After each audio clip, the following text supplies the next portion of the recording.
po sa pagbigay ng oras. And kung Team Firewall, congratulations. Napakaganda ng Firewall. So we are so excited. Ako mismo, naranasan ko na hack yung Facebook ko. Tapos last month lang. So wala akong pinindot sa cellphone ko, pero ba't na-hack yung phone ko? Yun ang nakakapagtaka. Gano'n sila kagaling, no? Gano'n magaling yung mga scammers. Yun nga, sabi nga Dong, no? Parang lahat tayo nagpapakahirap magtrabaho, nabubuhay tayo, wala tayong tulog para may mapakain, may uwi sa pamilya, tapos nanakawin lang ng ibang mga scammer. So, di ba? So, di sa napakatayan din ng show natin, itong Firewall, para maging aware yung mga tao. Lalo na pahirap-hirap buhay yun, hindi madaling kumita ng pera. No, yung ibang mga tao, tinanakaw lang nila yung pera ng bayan. Pero tayo, nagpapakahirap tayo.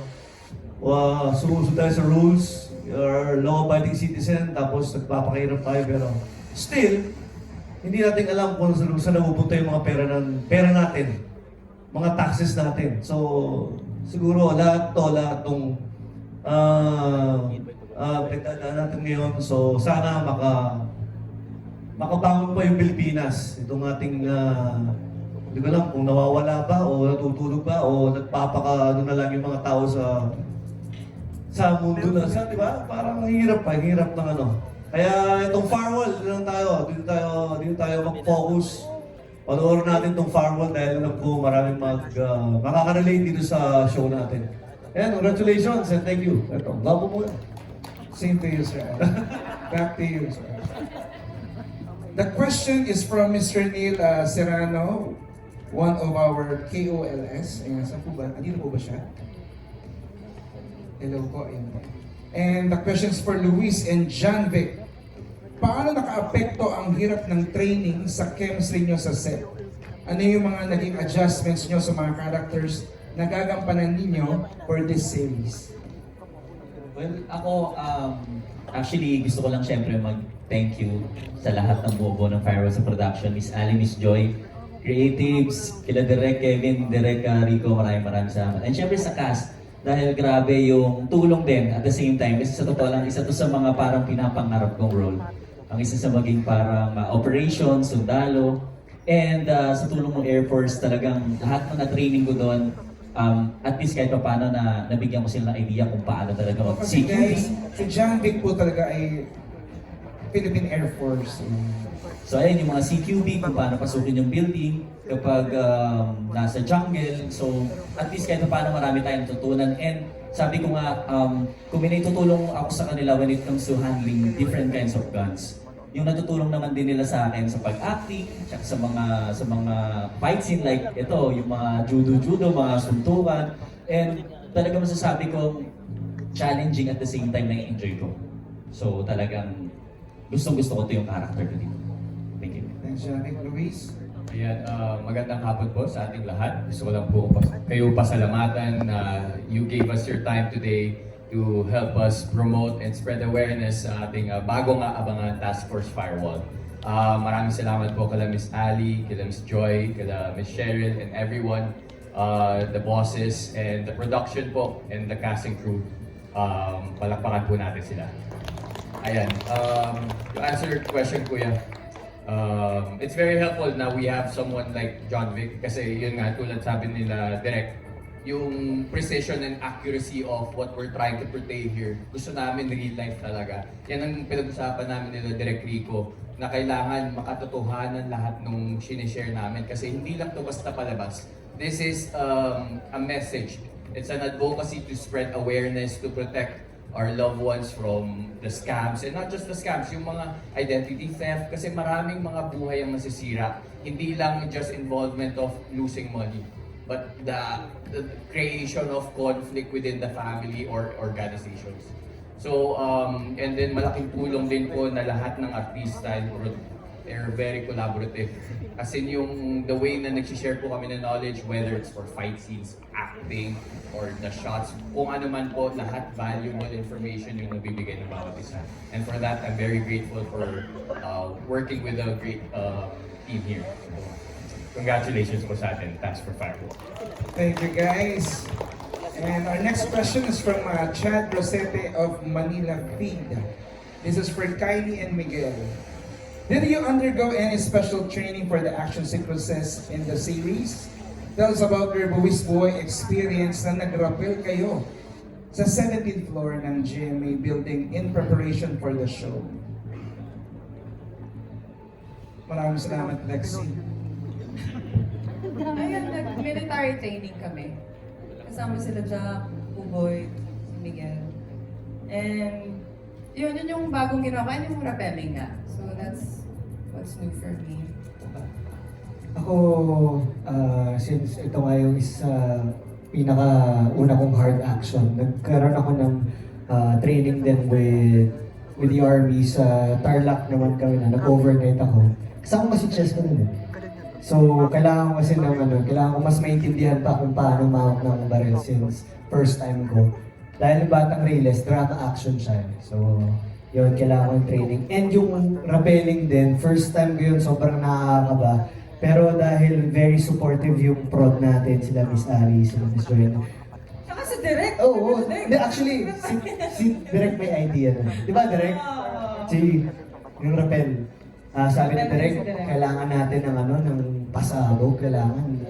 Pagbukas ng show natin, ito agad yung makikita nila. Ito yung kailangan nilang abangan pa sa mga susunod na week. So, nag-rappelling kami sa buong GMA 7 na building. Tapos yun nga, sinasabi nga grateful ako sa pro dahil sobrang supportive nila.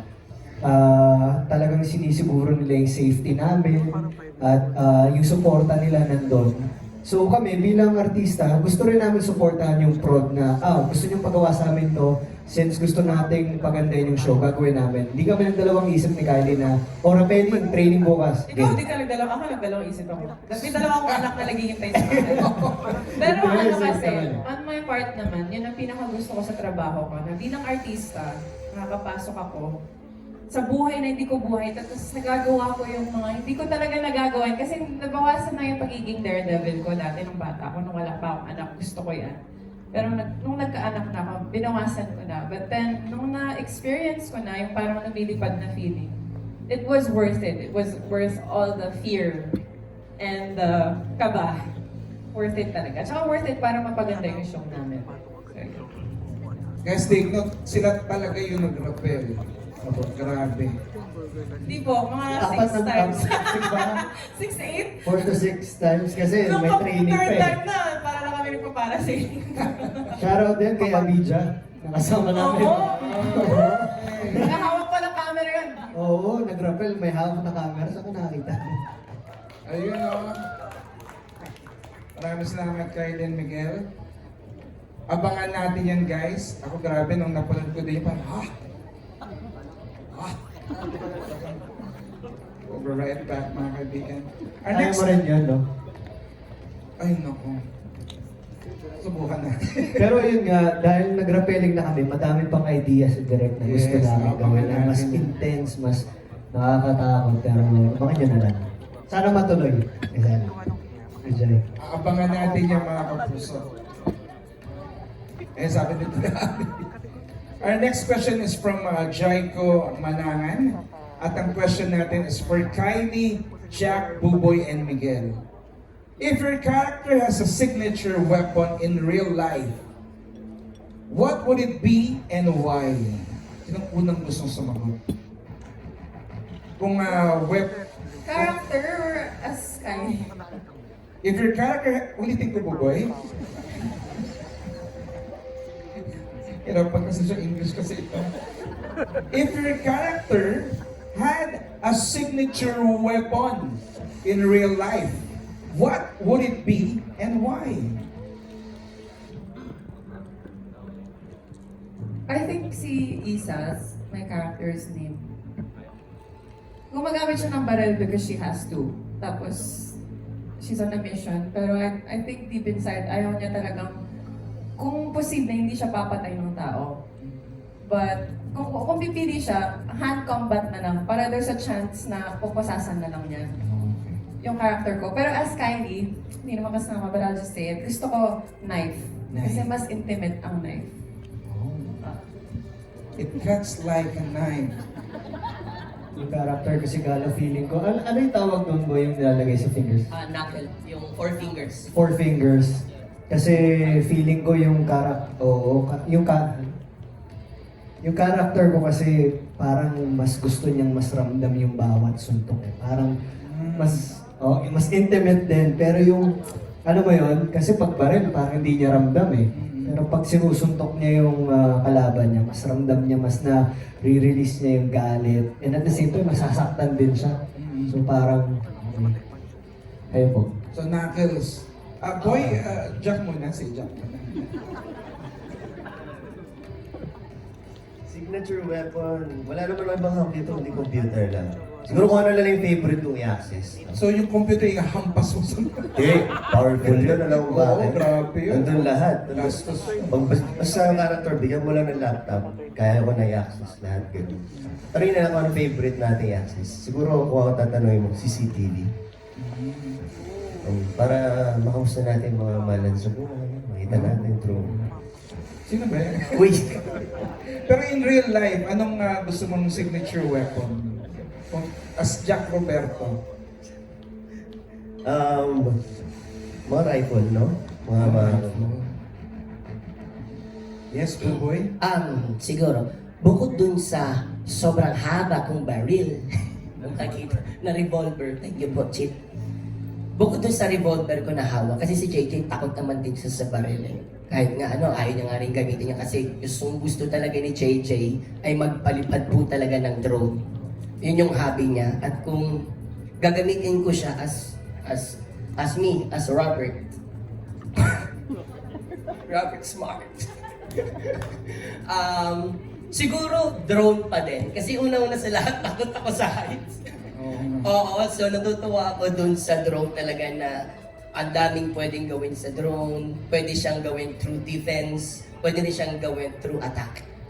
So, di ba?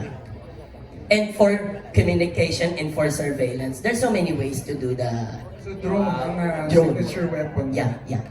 At dahil narinig ni Direk na talagang may takot ka sa heights, may plan kasi Nagka-rappelling ka din.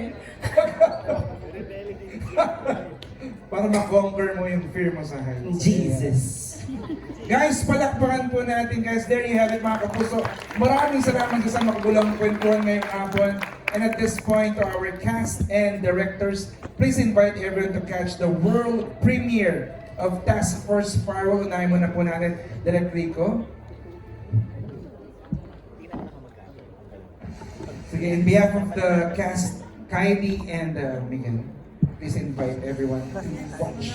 Kung kayo ng Task Force Firewall, May 25 na po yan, malapit na.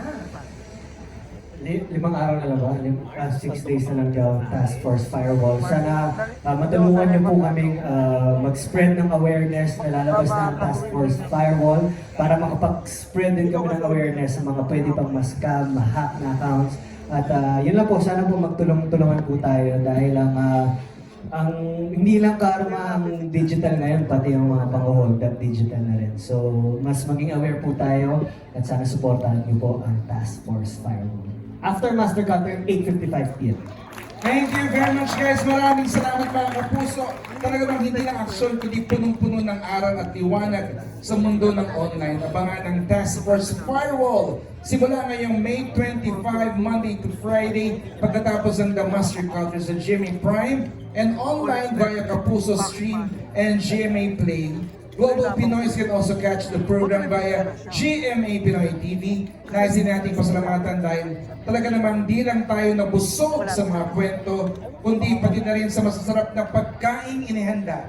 At munting regalo mula sa ating generous sponsors. Palakpakan po natin, Hikadon's Premium Sushi Bar, fresh cuts, bold flavors, and sushi crafted to perfection, a taste of premium moments. Sweet Delights by Angels, Overload, Pika Pika Grazing Table.